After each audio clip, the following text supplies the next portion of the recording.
Pokemon games are often praised for their music, and Pokemon Platinum is no exception.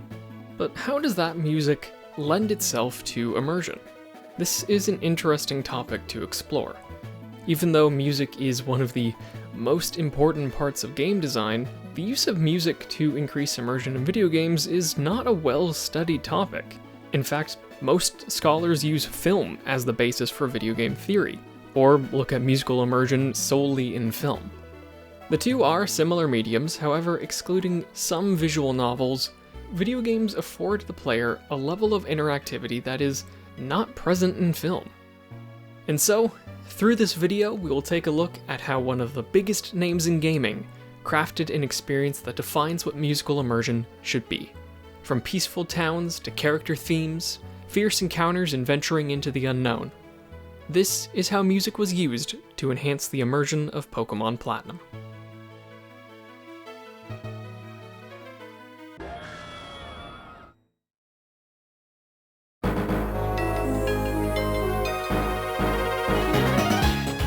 Developed by Game Freak and published in 2009 by Nintendo in North America, Pokémon Platinum is the enhanced version of 2006's Pokémon Diamond and Pearl.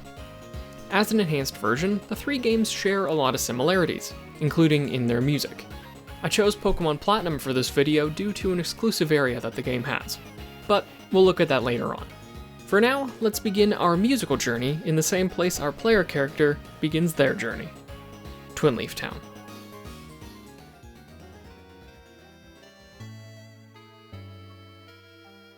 When it comes to the towns of Pokémon Platinum's Sinnoh region, they tend to take a more laid-back approach, mostly incorporating piano. When it comes to Twinleaf Town, the player has yet to see what the world offers, and so, starting off with a slow, relaxed song helps ease the player into the game, while introducing that mindset of a small town, the kind where everyone knows each other, and everyone knows each other's business. There's no hatred, sadness, stress, just a quaint little town, away from the hustle and bustle of the city. This is a calm, safe place. This is home. And the player should feel that. Something Platinum does in these opening moments that is a vast improvement over Diamond and Pearl is that just after the first tutorial, where the player picks their character and chooses their name, they're greeted by a light-hearted news broadcast with a cheery tune that transitions into Twinleaf Town's theme. Diamond and Pearl, on the other hand, have a serious news broadcast instead with fast, intense music. It can be quite jarring to suddenly switch to intense music so early on and then back to calm, so it's a welcome change on Platinum's part. After familiarizing yourself with the movement controls, you go downstairs, say hi to your mom, and head on into the world.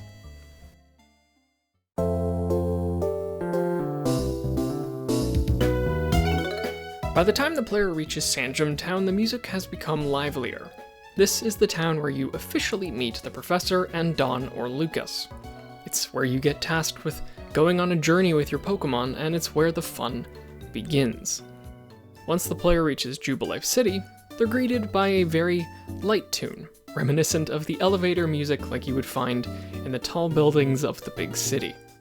As they progress through the game, the player will find each town's music has been carefully constructed to contain some element that builds off of the environment. The slightly gritty nature of Orberg City and its mines themes. The blissful air of Floroma Town with its flowers and peaceful residents. Canalave City is an interesting one.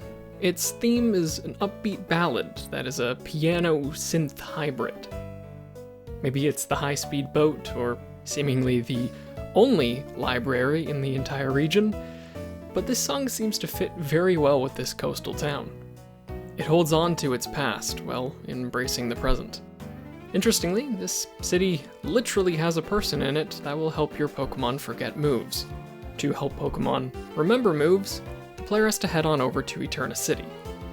Even more than Canalave, this city embraces its past wholeheartedly, with a statue dedicated to a creator, an old man who introduces the player to Sinnoh's underground. Not the criminal underground, the ancient underground, full of fossils and rare gems.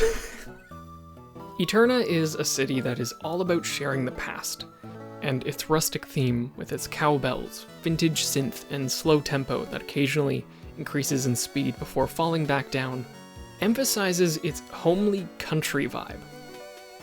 Take a listen.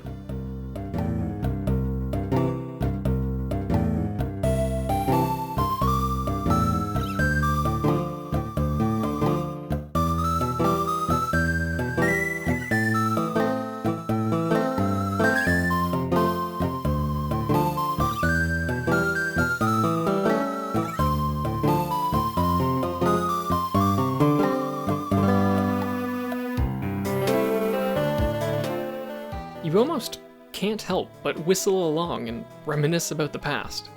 It's a very old tune for a very old city. Perhaps this is the reason the neighboring Celestic town shares the theme.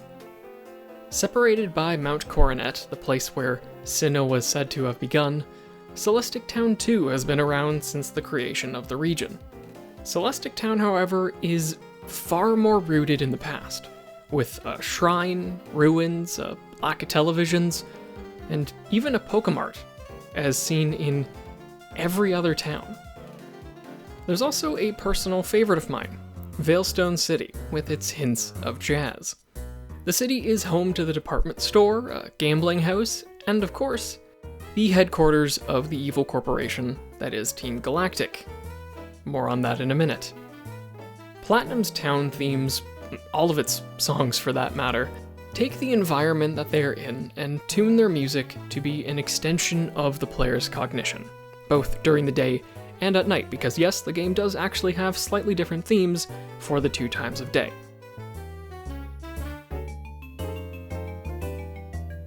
Music's core is communication, and so when the player sees the town, in addition to the music, they can begin to form connections to the town, creating meaning and associations, and thus become more immersed in this fictional world by drawing on their time with the game, past experiences from other games, or even real life. The player will associate the happenings of the game and the happenings of the music to create a cognition that is shared among many who face similar experiences, while still remaining a unique experience. Leonard B. Meyer, in his book Emotion and Meaning in Music, writes, "The human mind has an uncanny power of recognizing symbolic forms, the essence of experiences which are central to and vital in human existence. Music presents a generic event, a connotative complex, which then becomes particularized in the experience of the individual listener." This is why when we hear jazz in the buildings of Team Galactic's headquarters, and then again in Veilstone City, we can make the correlation that this area might not be as safe as it appears, especially when looking at the big imposing building in the northeast. Or how with its relaxed, tropical theme, we can feel at peace when visiting the beach on Route 213. For most people, those summertime themes, that tropical nature and the beach location, equates to a good time. It's why when I visit Snowpoint City and hear the slow piano beats and bells, and see the snow falling down, I feel at peace. Maybe it's because I'm Canadian and snow is a frequent sight for me. For someone else though, perhaps someone who has not spent half their life around snow, they may feel uneasy with the long pauses between beats and the snow falling overhead. I can see how that can feel crowded.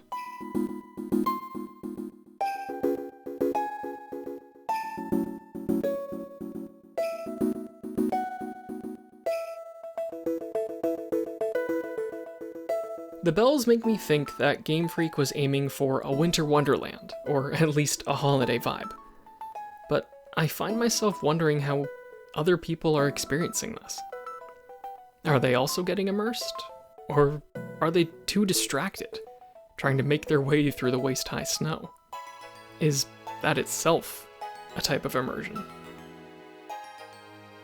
Just as the dark and uncomfortable town of Silent Hill blends with its eerie and anxiety-inducing music, for example, you can still get immersed in a horrid world. Not all musical immersion comes from happy, relaxing tunes. The spooky Old Chateau features music with long drawn-out synths and organ notes that feel straight out of a horror movie.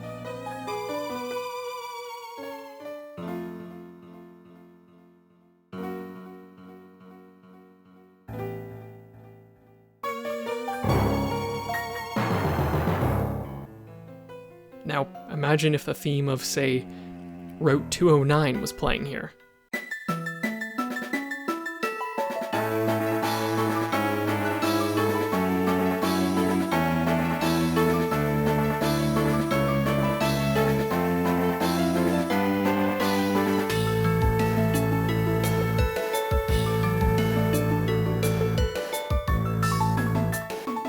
It doesn't match, does it?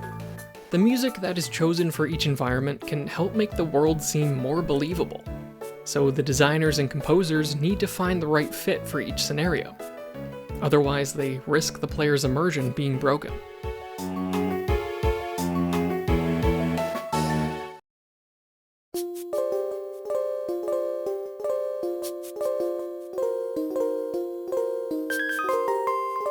The climax of Pokémon Platinum's B-plot sees the player fighting atop Mount Coronet Spear Pillar against Team Galactic. The themes here connect very well together. Mount Coronet has a theme that starts out very hollow, before building in intensity, especially with its piano and fast-paced bass and drums. Spear Pillar has its own type of intense piano and percussion, while adding in synths and bells spread throughout its theme, giving an imposing impression to the player. Perfect for the final showdown at the top of the mountain that began it all. After a confrontation with Team Galactic, the player heads into the Distortion World. As the name suggests, this place is anything but normal. Floating platforms and flora that appear and disappear, upside-down waterfalls, alternating gravity, and a looming shadowy figure occasionally flying overhead. This place is not meant for people. This area and this song were the reason I wanted to cover Pokémon Platinum. An imperfect world with the perfect music. The music starts off with a synth, distorted, almost sounding like it's in reverse, before turning into a low hum. Bells begin to chime, keeping a slow but irregular pace, while various synths reverberate and fall silent or increase in volume throughout the theme. It's a very eerie song. It's uncomfortable in that not knowing what comes next sense. It builds the player's anxiety while keeping them locked into the game. YouTube user Shiitake Warrior put it best when they called it disturbingly hypnotic, or SkyStarry75, who said that the song felt empty. The Distortion World and the path to it ensure that the player understands the gravity of their situation, and the threat posed by Team Galactic's plan to recreate the world, a feeling made all the more real through their music.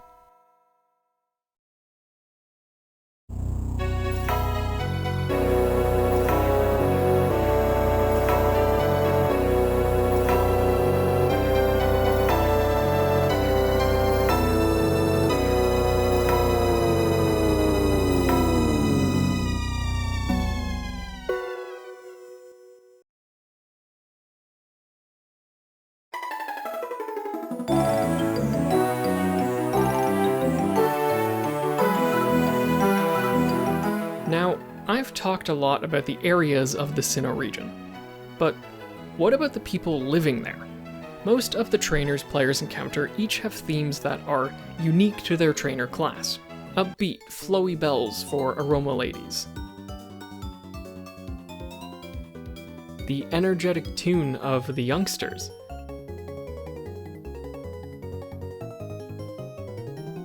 And how about the jazz-funk fusion of the Team Galactic grunts? Or the hiker's tune that takes inspiration from Orberg City, to name a few. But I want to put the focus onto the main characters of the game's story. The game opens with the player being greeted by Professor Rowan, who provides information to the player while the song Introduction plays. And near the beginning of the game, when the player finally reaches Professor Rowan's lab, a theme that takes heavy inspiration from Introduction plays, signifying that this is a place of knowledge.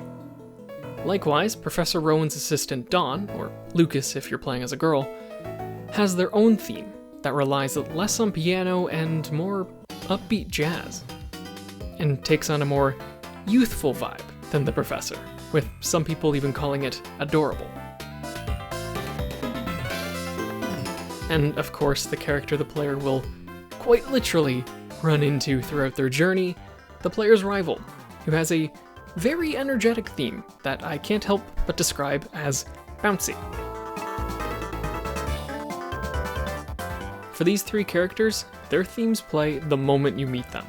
However, there are two other central characters who do the opposite: Cyrus and Cynthia. Cyrus is the boss of Team Galactic, the main antagonist of the game. But whenever you meet him, he doesn't have a theme. The music that plays is the music that was already playing for the area the player is in. He doesn't come across as scary, like you would expect for an evil boss. That is until 3/5 of the way through the game, where Cyrus finally challenges the player to a battle. His dark, intense theme begins to play, signifying to the player that the threat is real.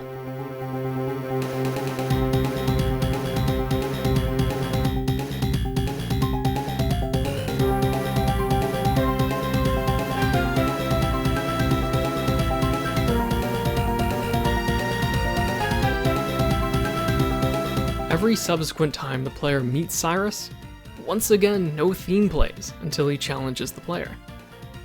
It is an interesting juxtaposition of a man keeping his cool and a man fighting for his ideals. Then we have Cynthia, a young woman who aids the player on their journey from time to time. Like Cyrus, the music of the area plays instead of a theme when interacting with her. At the end of the game, when the player is taking on the Pokemon League, the end goal of a Pokemon trainer, things change. After fighting 4 tough trainers, the player walks through a door for one last challenge, and a piano riff that, to this day, sends almost every player into a state of panic begins, as they come face to face with champion Cynthia. The battle begins and the music picks up. This is it, the final battle. Unlike Cyrus, the game isn't making her out to be a threat. It's making her out to be the ultimate challenge.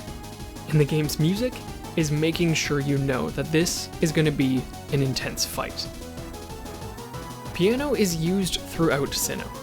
However, as YouTube user Gladiator Dragon 9219 points out, it's only used in places where the player feels safe, towns and routes. So, for Cynthia's battle to be introduced with piano, the player is immediately hit with the realization that while this character who has helped them along their journey may be their friend, she has full intent of keeping her title. It's brilliant. It doesn't take the player out of the immersion. It lets the player know that things are serious. If the player succeeds in defeating her, all music stops, leaving the player and Cynthia in silence. It's over. You did it. Good job. The player is escorted to the Hall of Fame to record their journey, and a familiar theme begins to play, bringing the story full circle, and our musical adventure to a close.